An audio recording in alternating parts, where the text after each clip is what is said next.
In Christopher Nolan's 2014 film Interstellar, the tesseract sequence is a climax that blends hard science fiction with emotional depth.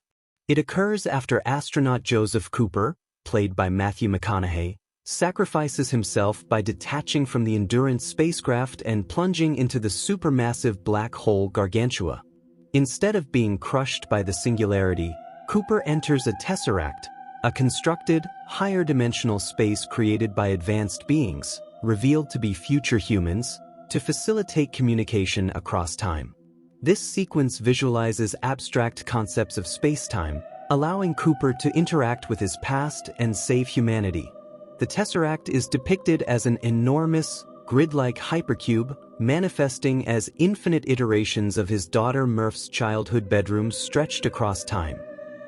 As Cooper falls through Gargantua's event horizon, he experiences a series of spherical holes within holes, representing layers of higher dimensions. His ship disintegrates, but he ejects and is pulled into a glass-like sphere of world lines, paths objects take through spacetime. These lines splinter into infinite possibilities, slowing him down until he enters a tunnel of bricks that turn out to be books on a shelf. Inside the tesseract, Cooper realizes he's in a three-dimensional projection of five-dimensional reality, our three spatial dimensions plus time as a navigable fourth, within a fifth-dimensional bulk. The structure appears as endless, repeating versions of Murph's room, where time is spatialized. Moving in one direction shifts to different moments in her life. He can only interact via gravity, which transcends dimensions, pushing books off shelves, manipulating dust to form Morse code, or altering a watch's second hand to transmit quantum data from inside the black hole. Cooper uses the tesseract to send critical messages back in time.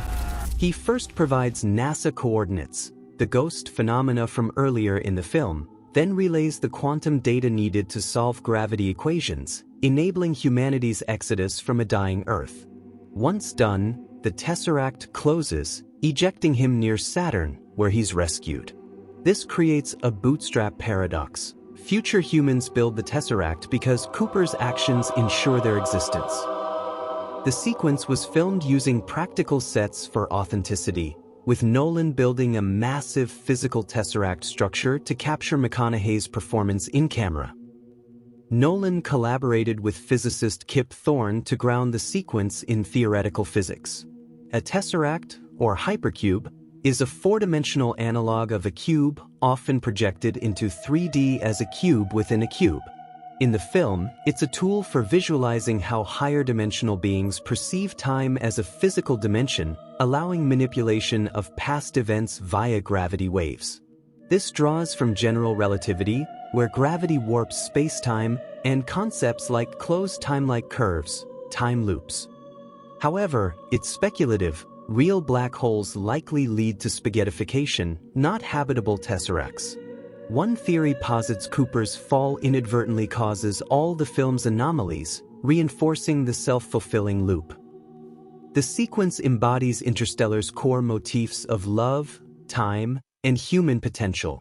Cooper's mantra, "Love is the one thing we're capable of perceiving that transcends dimensions of time and space," is literalized here, as his bond with Murph powers the plot resolution. It evokes the sublime, awe at the universe's vastness contrasted with intimate human connections, echoing 2001, A Space Odyssey's Stargate. Existentially, it suggests humanity's evolution into bulk beings, advanced, Nietzschean Übermenschen, where we engineer our own salvation through science and will. Critics praise its emotional payoff, turning complex physics into a father-daughter reunion across eras, but some argue the sentimentality undercuts the hard sci-fi.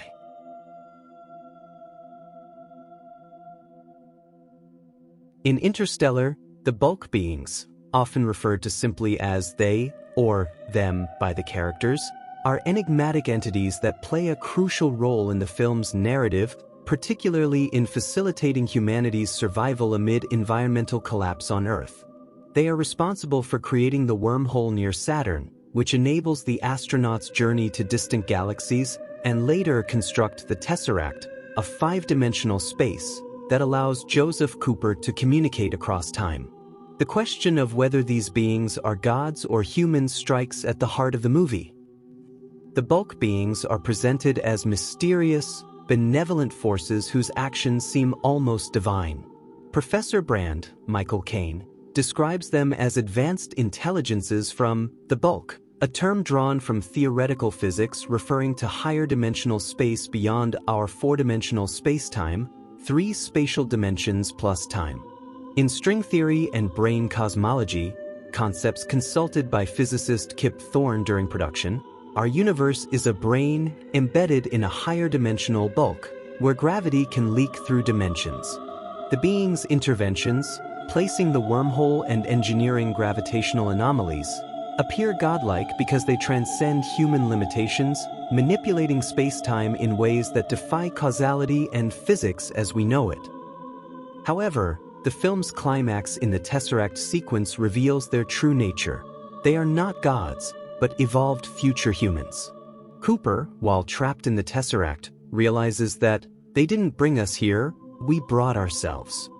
The beings are descendants of humanity who, having survived and advanced far beyond our current capabilities, exist in the fifth dimension. This allows them to perceive and navigate time as a physical landscape, reaching back to assist their ancestors in a closed time-like curve, a time loop. The wormhole and tesseract are human-engineered constructs from the future, created to ensure humanity's continuity, a bootstrap paradox where the future influences the past to create itself. This revelation is underscored by dialogue.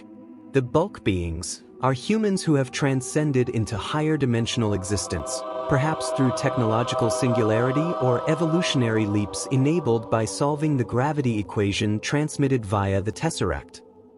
The ambiguity of the bulk being's identity is deliberate, serving as a narrative device to explore themes of divinity, human potential, and the absence of external saviors. From a present-day human perspective, the bulk beings exhibit attributes traditionally associated with gods: omnipotence, altering gravity and time; omniscience, knowledge of past, present, and future events; and benevolence, guiding humanity toward salvation. Their interventions echo religious motifs, such as divine providence or miracles. The ghost in Muff's room is revealed as Cooper's gravitational manipulations from the future, mimicking angelic phenomena. This setup invites viewers to initially interpret them as extraterrestrial or supernatural entities, aligning with sci-fi tropes like writer Arthur C. Clarke's third law as follows. Any sufficiently advanced technology is indistinguishable from magic. Nolan draws from films like 2001, A Space Odyssey, where the monoliths are tools of advanced aliens, but subverts it by making the gods human. The bulk beings aren't creators of the universe but architects of specific events, limited to gravitational influence, as gravity is the only force that propagates through dimensions in the film's physics. But there is also love, obviously. The revelation that they are future humans underscores Interstellar's humanistic, atheistic worldview. Nolan, known for secular storytelling, posits that humanity's salvation comes from within, through science, ingenuity, and love, rather than divine intervention. There are no gods, only us, evolved. This ties into the film's mantra from Brand: "Do not go gentle into that good night," quoting Dylan Thomas, urging rage against extinction via human effort. Philosophically, this evokes Nietzsche's Übermensch, Superman, where humans transcend their limitations to become godlike without needing gods. The bulk beings represent post-human evolution, possibly augmented by AI or quantum mastery, existing in the bulk to escape space-time constraints. Yet, they remain human in essence. Their actions are driven by survival instincts and familial bonds. In the movie, they aid Cooper because of his connection to Murph, who becomes a key scientist. If the bulk beings are future humans, how do they exist to help the past? This creates a causal loop with no origin. The future bootstraps the past, which enables the future. It's a problem of predestination versus free will. Are the beings gods in orchestrating fate, Or are they humans trapped in determinism?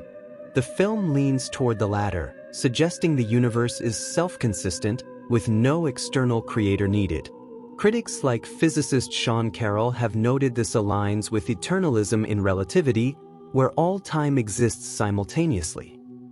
If humans become bulk beings, it implies apotheosis through science, but also hubris, echoing Icarus or Frankenstein. Some interpretations argue it subtly critiques blind faith in technology, as the being's godlike status doesn't solve emotional voids. Cooper's regret over lost time with his family. Could they still be gods? A minority fan theory posits the beings as truly alien or divine. The future humans reveal maybe being Cooper's misinterpretation. Why would future humans need to communicate so indirectly? However, Nolan and Thorne have confirmed in interviews and the book The Science of Interstellar that they are indeed evolved humans, grounding the story in speculative physics rather than metaphysics. The film's ambiguity fuels debate. In a godless universe, do advanced humans become de facto gods? This mirrors real-world discussions in transhumanism. In Ray Kurzweil's singularity, immortality, and omnipotence could blur lines between human and divine. In summary, Interstellar firmly positions the bulk beings as humans, not gods, but uses their godlike abilities to probe deeper questions about destiny, evolution, and self-reliance. It's a celebration of human potential, asserting that we are our own saviors in an indifferent cosmos, where love and science bridge dimensions.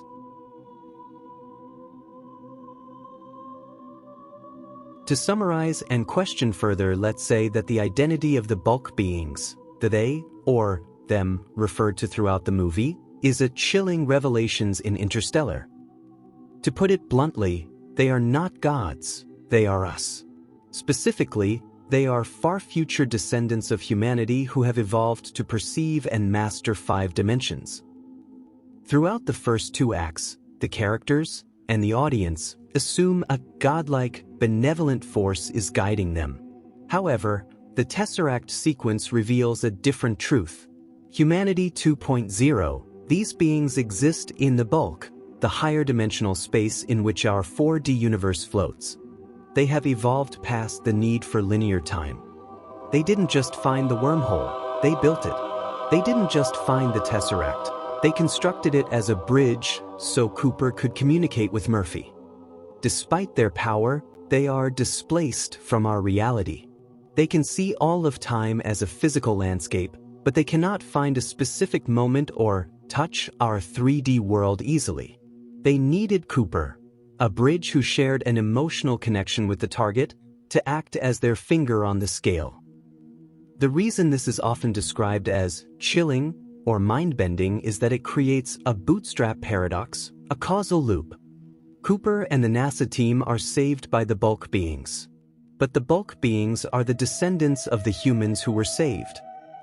If humanity was going to go extinct on Earth, how did they ever survive long enough to evolve into 5-dimensional beings to go back and save themselves? The closed loop.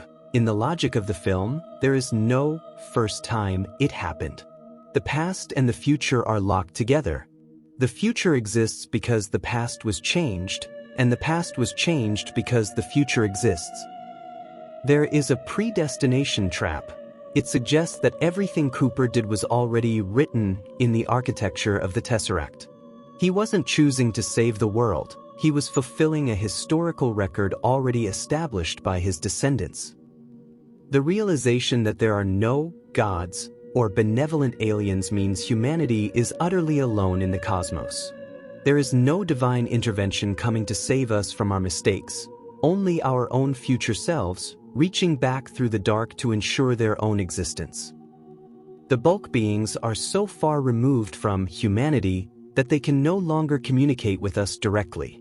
They have lost the language of time and emotion, which is why they need to use Cooper's love for his daughter as a biological tool. They didn't bring us here to change the past. They didn't bring us here at all. We brought ourselves. It's a Cooper quotation, the sometimes Christic hero of the movie. Another paradox.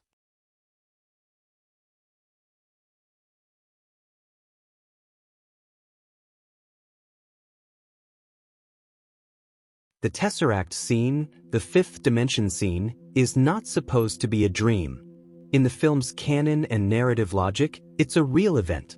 After Cooper ejects into the black hole Gargantua, sacrificing himself to save Brand and the mission, he doesn't die in the conventional sense. Instead, he's pulled into a tesseract, a constructed, five-dimensional, or higher, structure built by advanced future humans, who are evolved descendants of humanity. This tesseract is a physical, manipulable space that allows Cooper to perceive time as a spatial dimension, visualized for the audience as an infinite, grid-like version of Murph's bedroom and bookshelf. From inside it, Cooper literally interacts with the past via gravity, pushing books off shelves, moving the second hand on Murph's watch, and transmitting the quantum data from the robot TARS. This transmission saves humanity. This closes the causal loop. He was Murph's ghost all along. The scene directly resolves the plot's central mystery and enables the survival of the species. The film presents this as objective reality within its universe, not as hallucination, dying dream, or illusion. Cooper emerges from the tesseract, gets rescued near Saturn, wakes up in Cooper Station, reunites with an elderly Murph, and the story continues coherently from there. Some fans have speculated alternate interpretations, like the whole sequence being a death hallucination or dream as Cooper dies in the black hole, because the ending feels surreal and emotionally intense. One older article even floated that idea to make the abstract concepts easier to accept. But Nolan's screenplay, the dialogue, Cooper realizing he was the ghost, and the movie's internal rules treat the tesseract as genuinely happening, not imagined. The bulk beings, the future humans, created it specifically so Cooper could send the necessary information backward in time. If it were just a dream, the data never reaches Murph, humanity dies, and the bootstrap paradox that drives the entire plot collapses. Within the story Nolan tells, the tesseract scene is real. It's one of the most mind-bending but intentionally literal parts of the film.